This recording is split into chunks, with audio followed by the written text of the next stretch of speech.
Esse curso foi elaborado com as provas dos últimos concursos semelhantes ao seu. Eu escolhi uma sequência que vai estabelecer uma lógica para a gente passear por todo o conteúdo da disciplina. Meu nome é Lúcio Vega e eu convido a vocês para aprender física. Vamos à primeira questão? Eu vou ler, tentando identificar os elementos mais importantes. Vamos lá?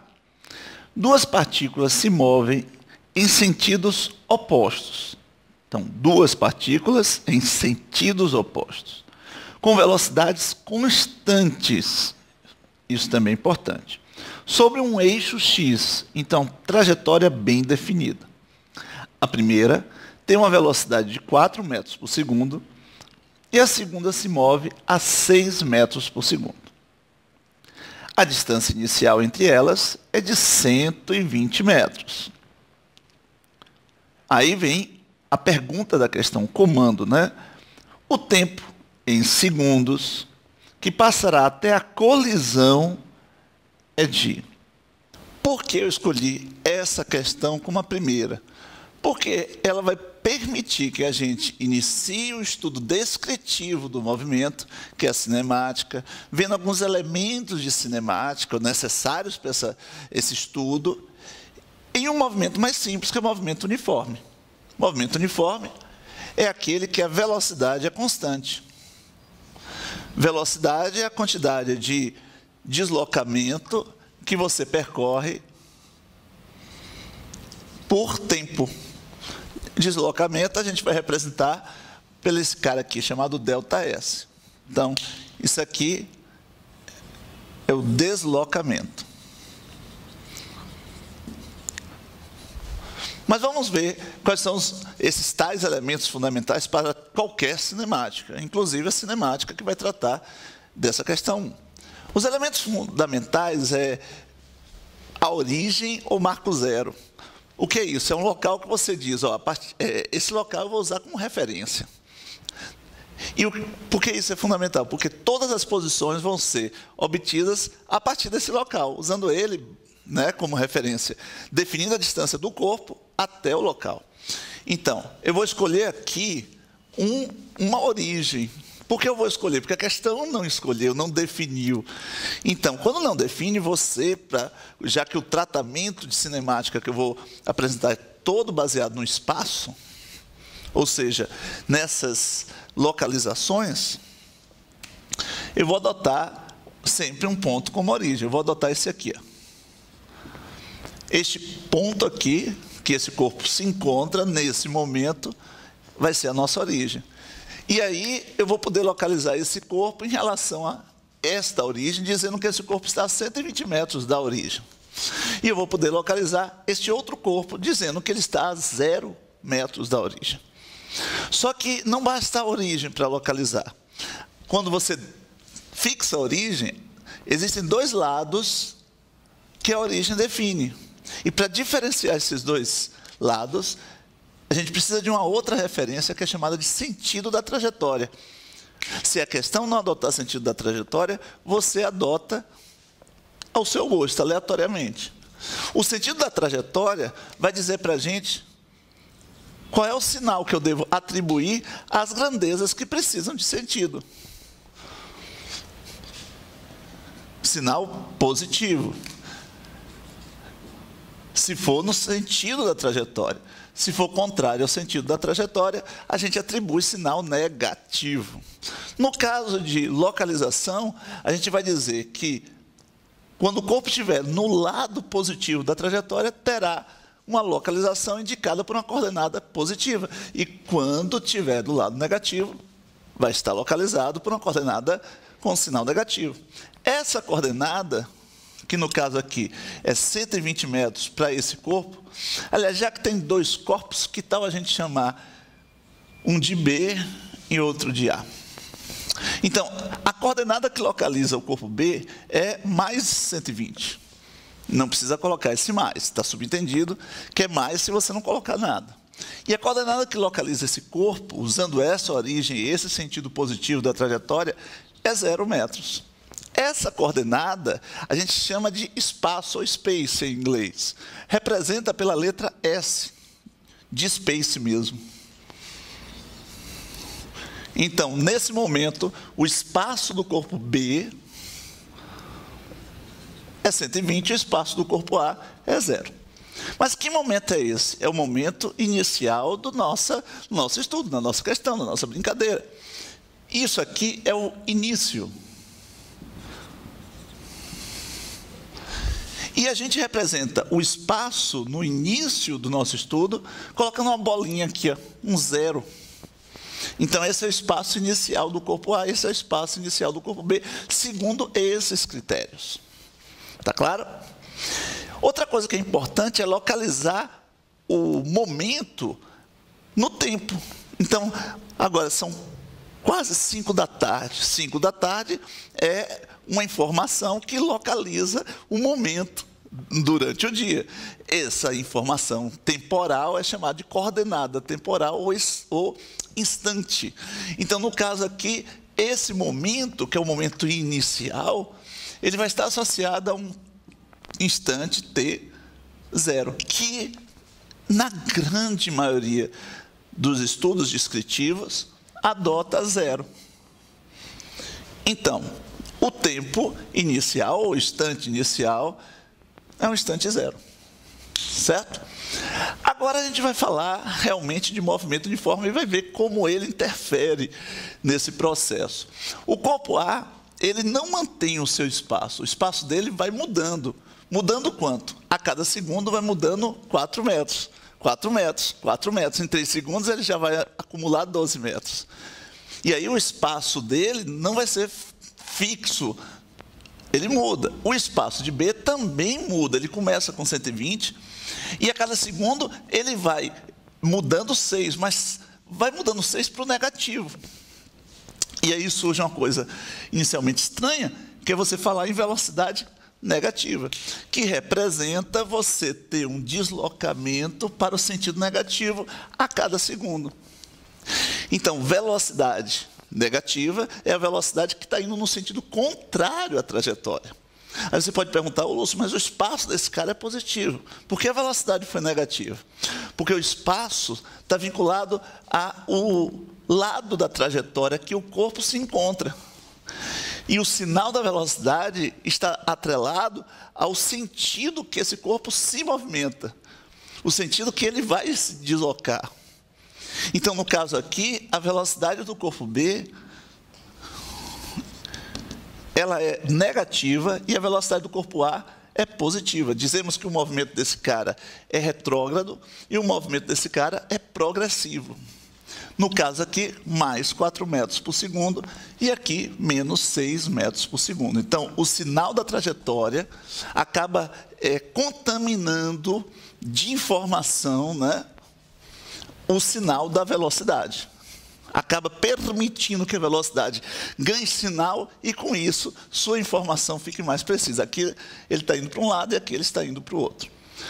Bom, mas se esse cara, por exemplo, está a 120, a cada segundo vai deslocando 6 metros, diminuindo o espaço, qual vai ser o espaço dele no decorrer do tempo, né? Aí é que entra o papel da função horária de espaço.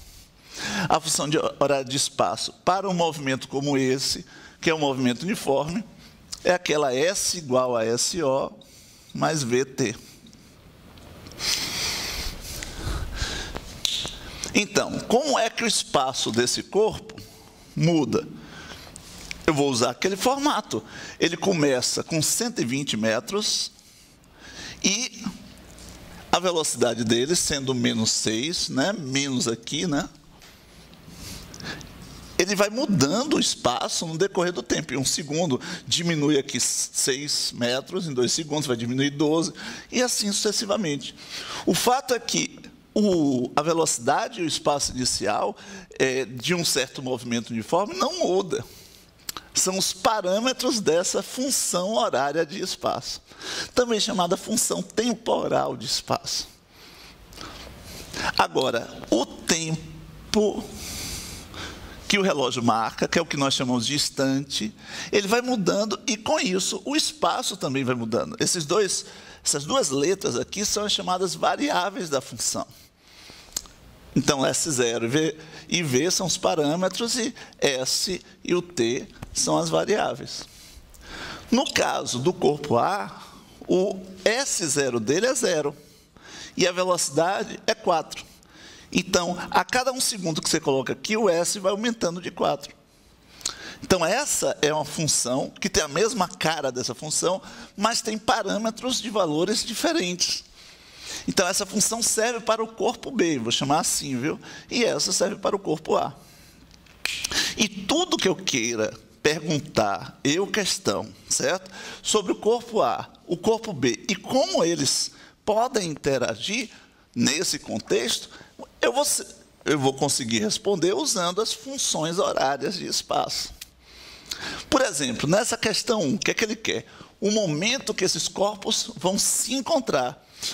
Ou seja, o momento que eles vão se encontrar é quando o A e o B, né, estiverem no mesmo lugar. E se estão no mesmo lugar, eles terão o mesmo espaço. Então, em algum momento, que não é nesse momento 0, os tempos aqui vão alterando os espaços, e em algum momento, esse espaço de A e o espaço de B vão estar exatamente iguais, porque esse está aumentando e esse está diminuindo. Então, o encontro desses dois vai ocorrer quando os dois espaços se igualarem. E aí, o que é que eu faço? Né? Se esse vai ser igual a esse, eu posso fazer o seguinte, isso vai ser igual a isso. Então, 4t, quando 4 vezes t for igual a 120 menos 6t, aí eles vão se encontrar. Claro que isso vai acontecer quando existir um certo t de um certo valor, que a gente vai encontrar aqui agora, usando a estrutura matemática, né? 6 passa para cá, fica positivo. Então, olha só, em 12 segundos, eles se encontram. Se a questão terminou, se a questão perguntasse qual o espaço, ou seja, em que local ele se encontra, era só pegar esse tempo e colocar aqui. Aí seria 12 vezes 4, 48. Mas essa questão não pode cobrar qual é o espaço. Por quê? Para cobrar qual é o espaço, ela precisa dizer qual é a origem que ela vai adotar para cobrar, porque a origem é a referência. Se eu mudo a origem, eu mudo o valor do espaço. E precisa definir o sentido da trajetória. Então, acabou a questão 1 e já iniciamos o estudo, né, do que nós chamamos de cinemática. Agora, aproveitando esse negócio, tem uma outra maneira de resolver essa questão, que é bem simples. E eu vou resolver pelo cálculo mental e depois eu vou registrar, tá bom? Observe só, se esse cara está indo para a esquerda a cada segundo 6 metros, ele vai se aproximando desses 6 metros, né? Ao mesmo tempo, esse cara não fica parado, ele vai se aproximar 4 metros a cada segundo. Então, a cada segundo, eles estão se aproximando, esqueça o sinal por enquanto, a cada segundo eles estão se aproximando 10 metros, 10 metros, 10 metros. Então, é como se eu me visse parado, e ao observar o outro, eu vejo que o outro está se aproximando de mim 10 metros a cada segundo. E nós estávamos afastados de 120 metros. Então, se nós estávamos afastados, né, um do outro, de 120 metros, e a cada segundo, né, a gente se aproxima, independente dos motivos, né, se aproxima 10 metros, né, vai demorar quanto tempo para chegar, para os dois se encontrarem, ou seja, vencer a distância de 120 metros? 12 segundos. Vou mostrar aqui. Isso é o que nós chamamos de relatividade. Ah, peraí, Lúcio. A relatividade não é a relatividade, aquele assunto complicado de Albert Einstein. Não. Um cara chamado Galileu já tinha chamado a atenção da relatividade das velocidades. Então, o que está acontecendo aqui? Existe uma velocidade relativa. Quanto à velocidade relativa de A em função de B ou de B em função de A? É a velocidade que um se aproxima do outro ou um se afasta do outro. No caso aí, eles estão se aproximando. E quanto é? Quando eles estão se movimentando em sentidos opostos, a velocidade de um em relação ao outro é a soma dos módulos das duas velocidades. No caso aqui, 10 metros por segundo. E quanto é o deslocamento relativo? Ou seja, quanto um vai deslocar em direção ao outro, né? 120 metros. Dá para achar o tempo, né?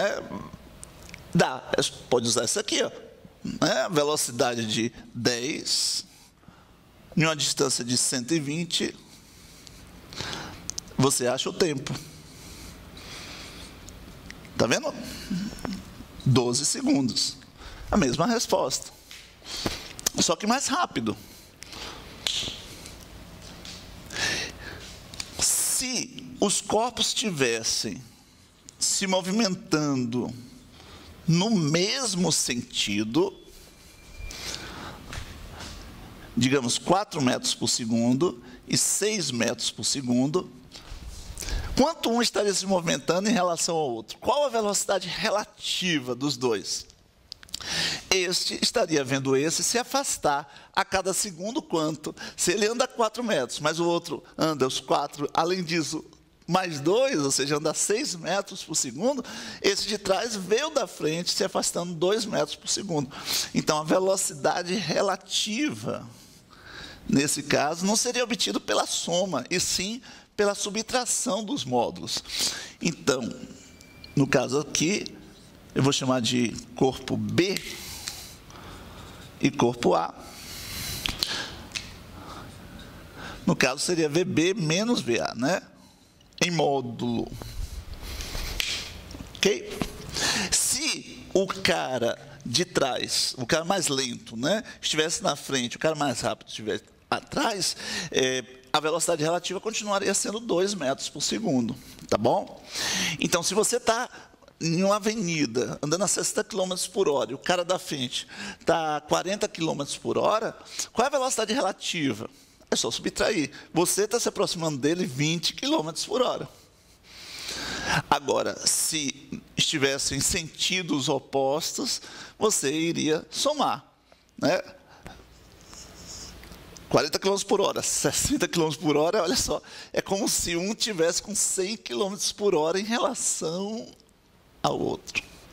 Sacou? Então, a gente conseguiu começar a cinemática forte. Vamos para a questão 2. Questão 2. Uma partícula é lançada verticalmente para cima, realizando um movimento retilíneo, tá claro? Até atingir o solo. A função horária da posição da partícula é dada por S igual a 3,4 mais 16t menos 5t ao quadrado. Então, é uma função de segundo grau. O tempo, t, dessa função está medido em segundos. E a posição S dessa mesma função em metros. Com base nas informações apresentadas acima, analise as afirmativas a seguir. Aí vão ser 3 comandos. Deixa Lúcio desenvolver um pouco a questão e a gente vai lançar cada comando no meio da resolução. Como o Lúcio falou, essa função ela é de segundo grau. É uma função de espaço temporal.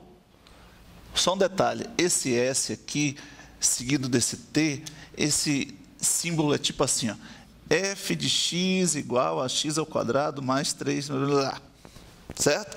Isso quer dizer o quê? Que o resultado da operação daqui, que é a imagem dessa função, será obtido, esse resultado, em função de x. X é variável. Então, isso aqui não é S multiplicado por T. Não, é o S em função de T. Só para deixar claro. Isso aparece em outras questões, viu? Bom, então, voltando para aqui. Isso é uma função de espaço, não é uma função de primeiro grau. Tá certo? Então, já dá para matar a terceira proposição. Vamos ouvir Lúcio. A partícula se move em MRU, movimento retilíneo e uniforme. Não é um movimento retilíneo uniforme, é um movimento retilíneo, mas não é uniforme. Na verdade, é um movimento uniformemente variado, que é aquele em que a velocidade muda a uma variação de velocidade proporcional ao tempo. E essa taxa de mudança de velocidade no decorrer do tempo é o que nós chamamos de aceleração. Então, a aceleração do movimento uniformemente variado é uma aceleração constante. E, por conta de ter uma mudança de velocidade, a função horária de espaço, ela adquire uma forma diferente. É S igual a SO mais VOT mais aceleração T ao quadrado dividido por 2. Então, esse VO seria a velocidade inicial, já que a velocidade muda. Tá certo? Então, observe essa equação se adequa àquela, por quê? Porque essa aqui é uma equação de segundo grau, o T é a variável juntamente com S, tá vendo? O S é em função do tempo e a aceleração, a velocidade inicial e o espaço inicial são os parâmetros.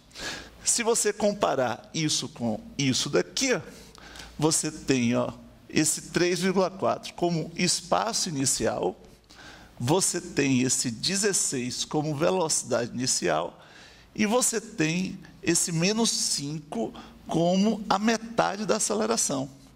Isso leva ao valor da aceleração de menos 10 metros por segundo ao quadrado. Eu acho que já dá para matar a primeira proposição. Vamos ouvir Lúcio, por favor? A partícula é inicialmente lançada para cima com velocidade igual a 16 metros por segundo. Então, é verdadeira, né? Deixa eu colocar aqui. A proposição 3 é falsa e a 1 é verdadeira. Porque a velocidade inicial, sim, é de 16 metros por segundo.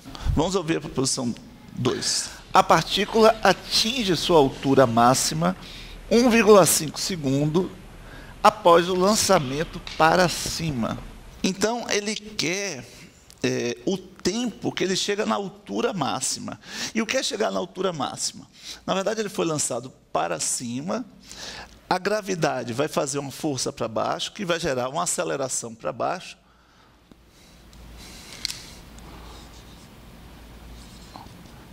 E essa aceleração é de menos 10 metros por segundo ao quadrado, né? Já que aqui é metade da aceleração. Isso quer dizer que o sentido positivo está sendo adotado para cima, já que a aceleração produzida pela gravidade é para baixo, já que esse corpo, quando lançar, ele vai parar, com qualquer corpo. E se ele vai parar, a aceleração é contrária ao movimento, vai promover uma variação de velocidade contrária ao movimento. E a gente já está mais ou menos chegando ao clímax da proposição 2, que é, quando é que ele atinge a altura máxima? Quando ele não consegue mais ter movimento para cima. Ou seja, quando a velocidade dele se torna zero. E aí, a pergunta é quando a velocidade se torna zero? Né? Quando? Tempo, velocidade. Eu preciso de uma equação que relacione velocidade com tempo. E uma equação que relacione qualquer grandeza com tempo é chamada função horária. Só que essa função horária é uma função horária de velocidade, que é essa aqui, ó, V igual a VO mais AT, que tem uma cara da função de espaço do movimento uniforme. Por quê? Porque a aceleração age em cima da velocidade, semelhante, no movimento uniformemente variado, semelhante ao que a velocidade age em cima do espaço no movimento uniforme. E, da mesma forma que aqui, e na outra função do movimento uniforme, né? Isso aqui são as variáveis, e esses são os parâmetros.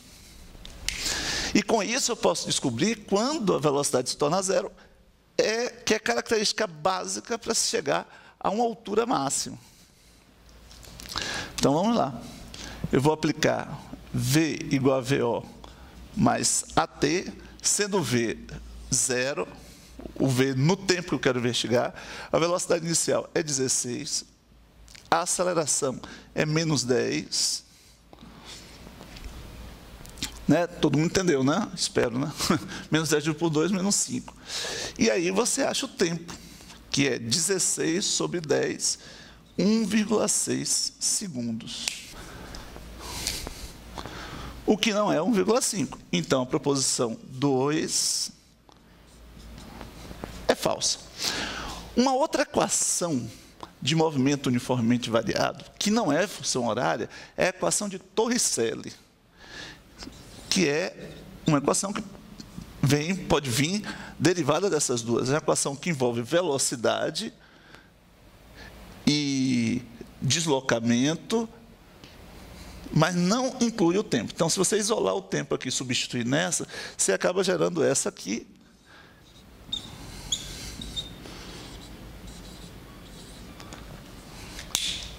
Que é uma equação interessante quando a questão não pede tempo e está preocupada, está querendo descobrir ou já possui o ΔS, que é o deslocamento. Vamos agora para a questão 3, que é uma continuação dessa questão. Vamos ouvir, Lúcio. Questão 3. Considere as afirmações da questão anterior para responder essa questão. Então, é uma continuação da situação anterior. A partícula atinge o solo a uma velocidade cujo módulo em metros por segundo é. Vimos na primeira questão que para você definir espaço, você precisa definir origem e um sentido da trajetória. Nessa questão, a 2 e a 3, agora eu estou na 3, né? Não foi definido o sentido da trajetória de forma explícita, nem a origem do sistema. Porém, de forma implícita, devido ao nosso conhecimento que a gravidade puxa para baixo e deve gerar uma aceleração para baixo, está subentendido aqui que se a aceleração da gravidade, assume um valor negativo, é porque a trajetória deve ser oposta a ela, ou ela deve ser oposta ao sentido da trajetória. Então, de forma implícita, o sentido da trajetória está definido. Agora, a origem não. E quando ele fala S0 igual a 3,4, significa que está a 3,4 metros da origem. Então, aonde fica a origem do sistema?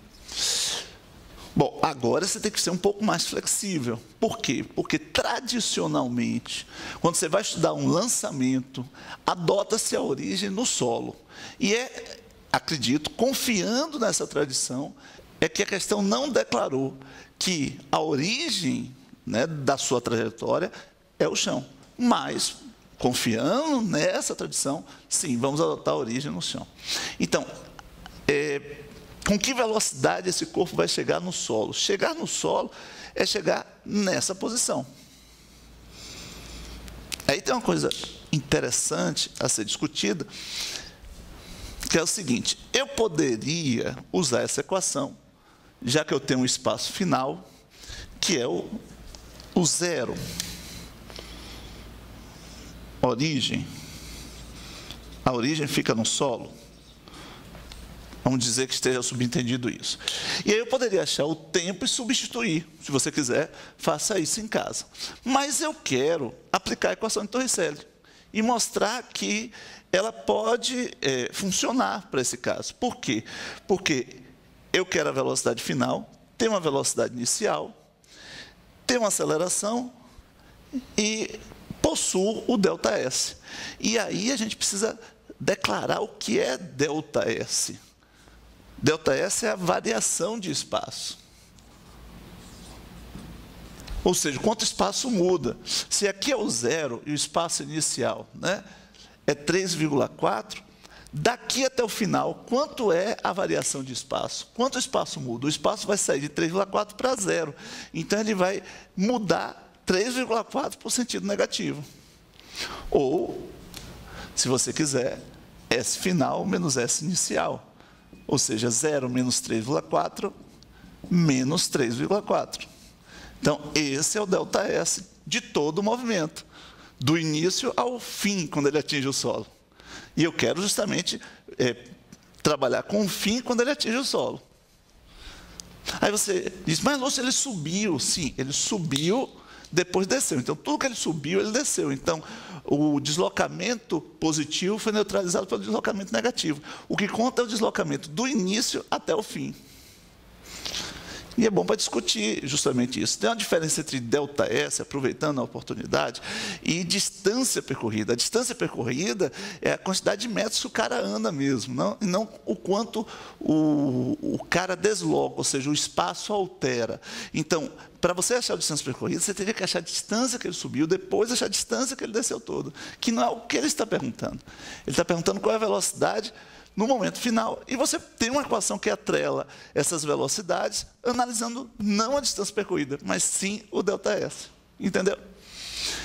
Então, vamos aplicar essa equação de Torricelli, né? Então, V final é o que eu quero, é igual a V inicial, que é 16, ao quadrado, mais 2 vezes menos 10, vezes menos 3,4. Tem que ser rigoroso aí, senão...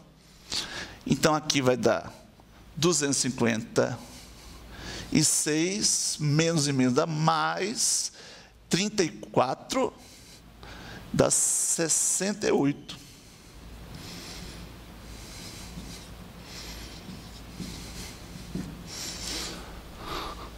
Então, aqui vai dar 300, né? Aqui vai ser 4, 12. Raiz quadrada, V ao quadrado, né? V é igual a raiz de 324. V é igual a 18 metros por segundo. Vamos à questão 4? Questão 4. Um carro está sendo testado em uma pista horizontal e retilínea. Claro, esse carro, que pode ser considerado uma partícula pequenininho, né? Move-se com aceleração constante durante 1 hora. E seu movimento é registrado. A figura abaixo representa o gráfico da posição do carro ao longo do tempo nesse teste, já que está sendo testado, não é isso? Quando ele escreve que o gráfico representa a posição em função do tempo, essa posição, na verdade, ele está falando do espaço que localiza a posição, ou seja, da coordenada que localiza a posição. O x é espaço, mas espaço não é essa? Não. Espaço é a coordenada que localiza a posição do corpo em uma trajetória. Essa coordenada pode ter várias caras. Por exemplo, a altura é uma coordenada espacial, com origem e sentido da trajetória bem definida, como na questão anterior, que ali provavelmente estava falando da altura.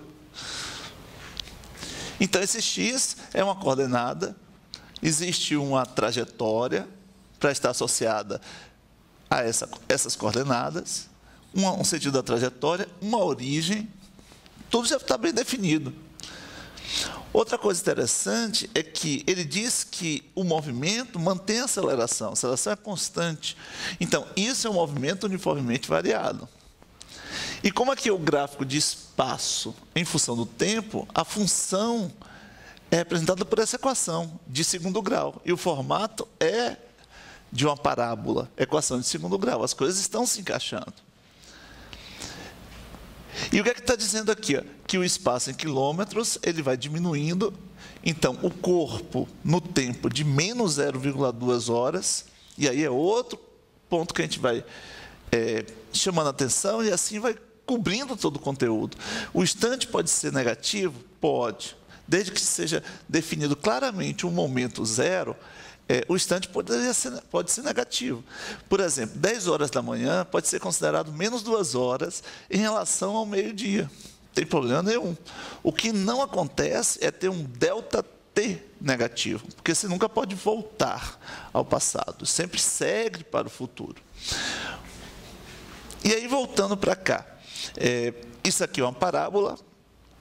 Esse cara está inicialmente com velocidade negativa, ele está no 8 e indo para o sentido negativo, né? Sentido oposto ao sentido da trajetória. Ele chega ao zero no tempo de 2 horas. Ele chega aqui, mas não passa do zero. Veja que o zero de espaço ainda não ficou aqui. Esse ponto não é origem 00 do sistema, certo? O zero está aqui. Ó. Ele chega no zero no tempo de 0,2 horas. Aí ele volta. Isso quer dizer o quê? Que a velocidade inicial é negativa, mas ele está sofrendo uma aceleração positiva. Veja como isso se adequa à matemática. A matemática diz que a parábola é voltada para cima quando o termo do segundo grau, ou seja, o coeficiente do termo do segundo grau, ele é positivo. E quem é que está aqui junto ao sendo o coeficiente do termo do segundo grau? Metade da aceleração. Então, a aceleração é positiva, mostrada aqui pela análise física, e é positiva pela forma com que a cavidade está voltada para cima. Então, a velocidade é negativa, a aceleração é positiva. Quando ele vira para cá, a velocidade se torna positiva e continua positiva, porque a aceleração se torna ou continua positiva. Então, ele vai acelerando. Então, daqui para cá ele retarda, daqui para lá ele acelera. Pronto, vamos ouvir as proposições? Primeiro, por favor. Desse gráfico, conclui-se que a distância percorrida no intervalo de tempo entre 0 e 0,4 horas é de 2 quilômetros. Aí vem aquele conceito de distância percorrida e deslocamento. De 0 a 4 segundos, ele sai do quilômetro 2 e volta ao quilômetro 2. De 0 a 0,4 horas, perdão, o ΔS é 0, mas a distância percorrida não é 0. Ele estava aqui a 2 km, vai para o 0, andando 2 km, depois retorna, andando mais 2 km. Então, ele andou 4 km, a distância percorrida dele é de 4 km. E o deslocamento é 0, do tempo 0 até o tempo 0,4 horas, né? Então, falsa. Próximo. A aceleração do carro é negativa durante esse teste. Falsa de novo. Por quê? Porque a aceleração é positiva, a gente já viu, né, direitinho. Próximo. A aceleração e a velocidade do carro têm sempre o mesmo sentido. Falso. Daqui até o tempo 0,2 horas, né, a velocidade e a aceleração estão em sentidos opostos. Depois de 0,2 horas, a velocidade e a aceleração vão estar no mesmo sentido. Então, é falsa. Próximo. A velocidade do carro é nula no instante 0 horas. Falsa. No tempo 0, ele ainda está descendo, ainda está indo para o sentido negativo, até chegar ao 0. Então, ele tem que ter velocidade aqui negativa. Nesse momento aqui, no tempo de 0,2 horas, é que ele inverte o sentido do movimento. É aqui que a velocidade se torna 0. Última deve ser verdadeira, mas vamos ouvir. Velocidade do carro no instante de 0 horas e 0,4 horas são idênticas em módulo. É verdadeira. Por quê? Porque uma parábola é completamente simétrica. O que acontece em 0,2 segundos antes dele parar e 0,2 segundos depois que ele parar é a mesma coisa. Então, o ritmo com que ele está descendo é o ritmo aqui que ele está subindo. Ou seja, a inclinação é a mesma. Isso quer dizer que o quanto ele está descendo por segundo naquele instante é o mesmo. E uma coisa importante, a inclinação desse gráfico realmente representa a velocidade. Aqui a inclinação, né, é 0, ou seja, a reta tangente a esse ponto aqui tem a inclinação 0, está horizontal, né? Aqui é a inclinação positiva, aqui é a inclinação negativa. Por essa expressão, veja, daqui para aqui tem a mesma variação de tempo. Então, ele vai diminuir uma certa quantidade de velocidade até chegar nesse ponto. Daqui para aqui tem a mesma variação de tempo. Então, ele vai aumentar uma certa velocidade até esse ponto. Só que, como a aceleração é a mesma, o quanto ele diminui nesse tempo é o quanto ele aumenta nesse tempo aqui.